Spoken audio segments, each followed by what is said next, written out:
Hey everyone, and welcome to the 4th edition of the Animated Girls Profiles Confidential, inspired by furry girl profiles at Play First Cinema. Now, this one I'm going to talk about is a character that's definitely gone through different incarnations. As a matter of fact, her newest incarnation back in 2013, 2012 is one of controversy. Let me explain. You see, when Nickelodeon bought the TMNT franchise, April O'Neil here, yes, she's the character you saw right off the bat. April O'Neil went through a huge change. See, for a majority of any incarnation we have seen of the Ninja Turtle franchise, whether it be way back in the Mirage Studios, all the way back to her original origin, which would surprise you exactly what that's about, how she came about that way. Basically, her origin was something along the lines that she was a drawing and, she came to life or something like that. But that basically part of one of her original, if not the original origin for her. That she was actually a drawing brought to life. Something like that. So, long story short, for majority of the run of the TMNT franchise, highs and everything, and despite the different incarnations, April was always portrayed as an adult, a young adult, maybe in her 20s, something like that, mid-20s, whatever, early to mid-20s, whatever. She was always portrayed as an adult. However, when Nickelodeon took over, we got this version of April O'Neil, if I can get it up there. And this version of April O'Neil has been what has caused a lot of controversy because a lot of fans, including myself, just don't feel it's right for April or even Casey or Karai or whoever else they could bring in as a teenager to be a teenager. Because in every franchise or incarnation we have seen the Ninja Turtles, they've always been portrayed as grown-ups in the early to mid-20s. Now, one of the reasons the creators of the Nickelodeon version, which has become a huge hit, it and My Little Pony Friendship is Magic is two of the biggest hits out there today, along with some other shows trailing behind them like Steven Universe and Gravity Falls and I would say Adventure Time and maybe even Gumball, and even Sonic Boom, if you will. But like I said, this is one of Nickelodeon's biggest hits, if not one of the biggest hits for children in animation today. But despite that, when it introduced the concept that the reason April was going to be portrayed as a teenager was so that she could grow up with the Turtles, it's like, okay, makes sense, but it takes away a little bit from the prestige. I mean, yeah, you have her meeting them and all that, but, like she did before, but now all of a sudden she's growing up with them, she's living with them, and it's like, what sense does that, oh, she was living with them or whatever? It's like, what sense, well, practically living with them, but what sense does that make? It takes away from that mystique, Now, a lot of people have pointed out that the reason this version of April is around is because just like with the other with like the 2003 series, the 1980s, the late 80s to mid 90s series, and the original Mirage Studio run, the original Mirage Studio comics run, these are different dimensions. These are different realities. These are different takes on the Turtles. I mean, they even showed that in an episode, I think around season 2 or something like that. Season 2, season 3 or whatever. They showed that. They showed that this is a different dimension. So, obviously in this dimension, in this reality, April O'Neil is a kid. Is a teenager. And it's like, okay, fine. Fine, that makes it understandable. That kind of justifies it, but not really. But anyway, getting back to this April here, this is the one that really, from a worldwide standpoint, national standpoint, really got people to know her. People would, there are a lot of women that cosplay as this version of April, probably more than anything else. And to me, I've, as I was saying, more women cosplay as this version of April more than anyone. And to me, this is the more established version of April. Now, I was actually okay with the 2003 version of April because at least they kept her grown up and everything. Heck, I'm even cool with the IDW version because at least that, the Image one, I'm sure she was in there, the Archie one, they all kept her as an adult. They never said, okay, let's make this incarnation of April a teenager. No, they didn't. So, again, though, one could understand and respect why they went in that direction, why Nickelodeon went in that direction. But when I look at April, though, I look at a character that really has gone through a lot and really has gone through a huge evolution when you think about it. When this version of April got established in the 1980 series, in the late 80s, mid 90s series, this series basically itself, she went through an evolution. She really did. I mean, towards the end of it, as we got to like the final season or so, the Red Sky seasons, as people call them, April became more physically involved.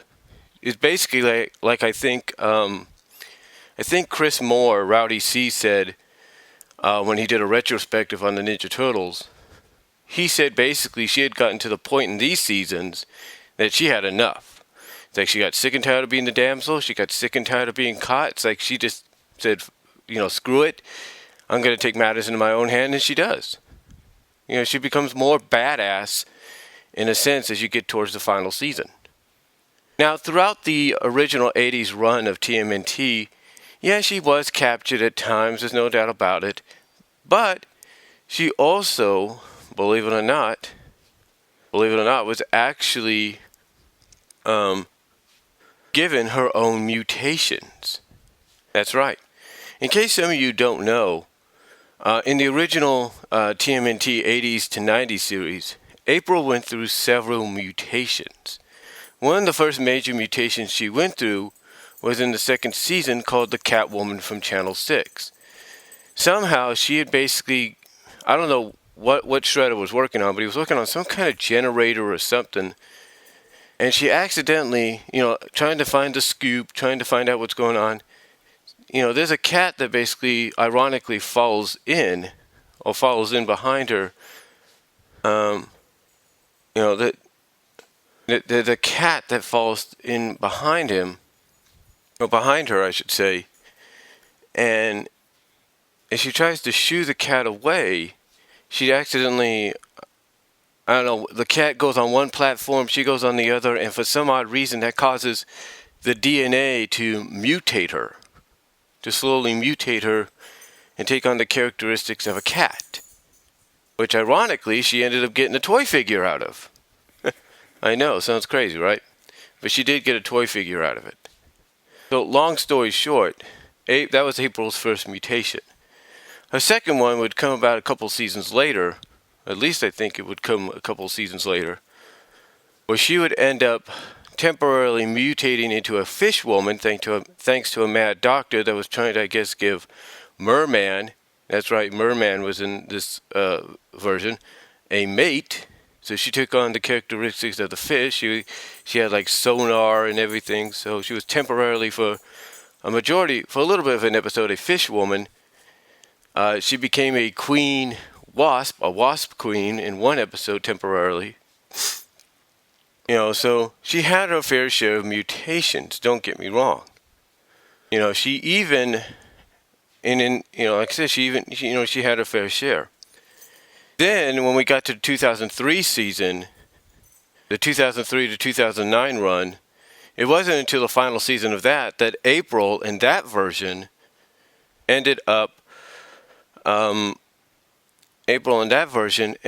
the Back to the Sewers season, which was the final season. She ended up not mutating, but she got possessed by some kind of a yin-yang spirit. And the more she got possessed by it, the more she was changing and transforming and stuff. And next thing you know, towards the end of the episode, she turns into this big yin-yang monster. Basically, the monster bursts through her skin like, she's some kind of cocoon. And, all of a sudden it just takes over and she becomes this big old monster. So, yeah. April went through that. And now we've got the 2000... this current version of April. And this current version, there's no need for her to get mutated because guess what? She's half mutant in this version. There's some kind of backstory where it involves her mom and in the Krang and something because of that. Because of that, her mom passed on, I guess, some mutant traits to her or something. I don't really know. But yeah, she passed on some human traits to her. Not human, but mutant traits, basically psychic-wise and all that.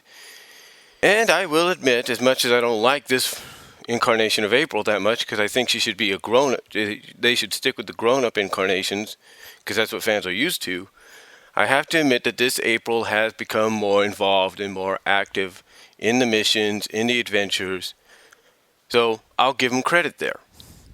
The one thing I will not give them credit for is the second season. Because at the beginning of the second season, you basically did something that even Chris Moore criticized in one of the earlier episodes, or at least one of the earlier episodes of the of the 8th season, of the first of the 3 Red Sky seasons. What he criticized was in one of those first episodes, April started to believe perhaps that the Turtles had gone bad. So he wasn't cool with that. He went against it. He didn't like that changing of April's character. That is until April realized in that episode, oops, she made a mistake, and that the Turtles were innocent. And I'm sure if Chris Moore was to see this second season of the Nickelodeon series, oh boy, would he be on Nickelodeon's case for what they did to April for at least 6 or 7, 8, for about 6 to 7 weeks worth of episodes. Maybe even less, I don't know. But basically what happens, long story short, her father ends up getting mutated into a bat called Kirby Bat. She gets pissed off at the Turtles for not being able to do anything. She basically turns against them.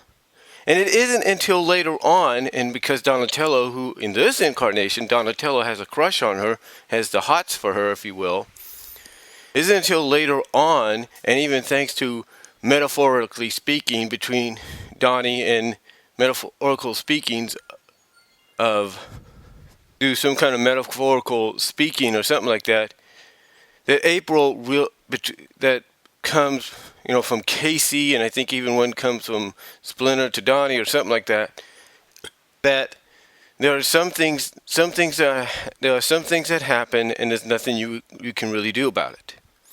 You can't, be angry or mad for something that, basically the message she gets in the episode is, look, shit happens sometimes, shit happens, but you know what?